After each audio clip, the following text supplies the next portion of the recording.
What is up, Podheads? It is October, and it is time to talk about something scary and spooky. The DSP! Nah, man, for real, it's not that scary. DSP, digital signal processor, what does it do? Why do we need it? DSPs come from multiple different manufacturers with multiple different features, multiple different functions, and multiple different price points.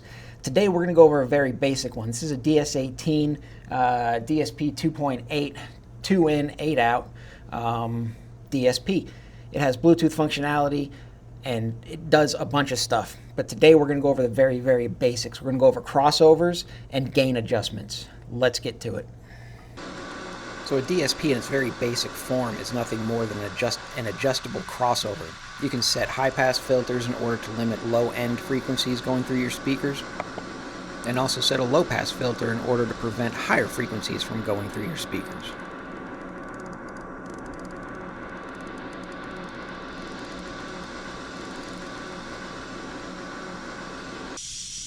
And for tweeters, it's the same thing. Set a high-pass filter in order to prevent lower frequencies to go through your tweeter, which is actually very important because you don't want to damage your tweeter by sending too much power at a low frequency.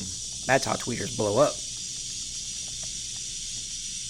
Another awesome useful feature is the gain adjustment. You can use this to match levels of tweeters with mid-ranges. You can do this with your amplifier, but there are certain limitations where an amplifier won't be able to be adjusted low enough to match the tweeter with the mid.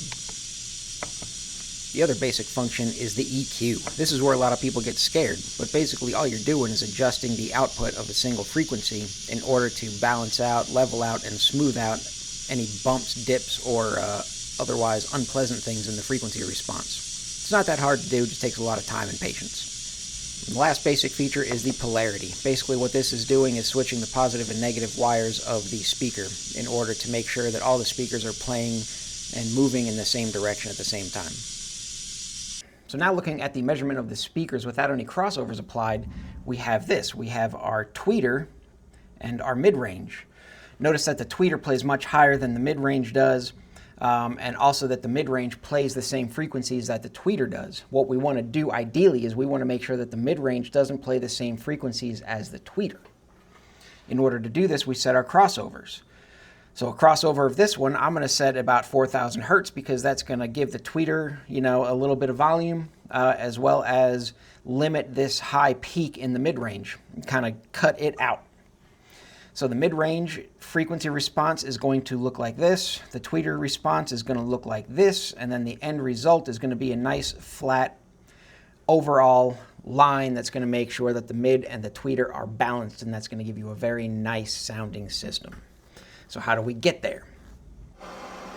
So what we'll do is we'll go into the DSP and set our filters. So the first thing we're going to do is we're going to set a low pass of 4,000 hertz for the mid-range in order to block out those higher frequencies.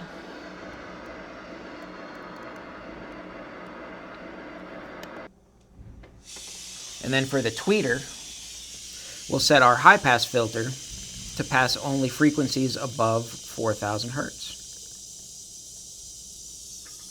Giving us an end result that looks kind of like that. But if we look at our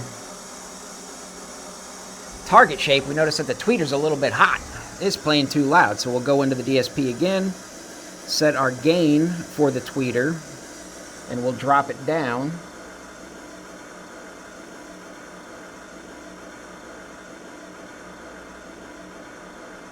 to where it's a little bit more in line. Now, what we'll notice here in this crossover point where the tweeter and the mid-range cross over, there's a pretty big dip. So what we can do is we can check our polarity.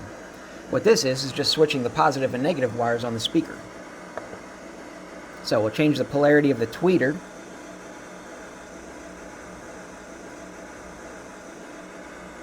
And notice that dip improves.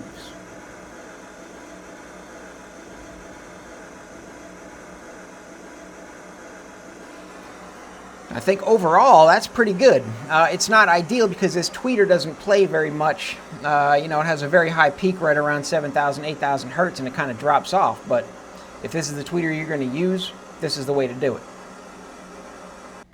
Now, there are other things we can do to try to make everything better. We can go into the EQ, we can change, the gains on different frequencies, but I think for now that's enough information.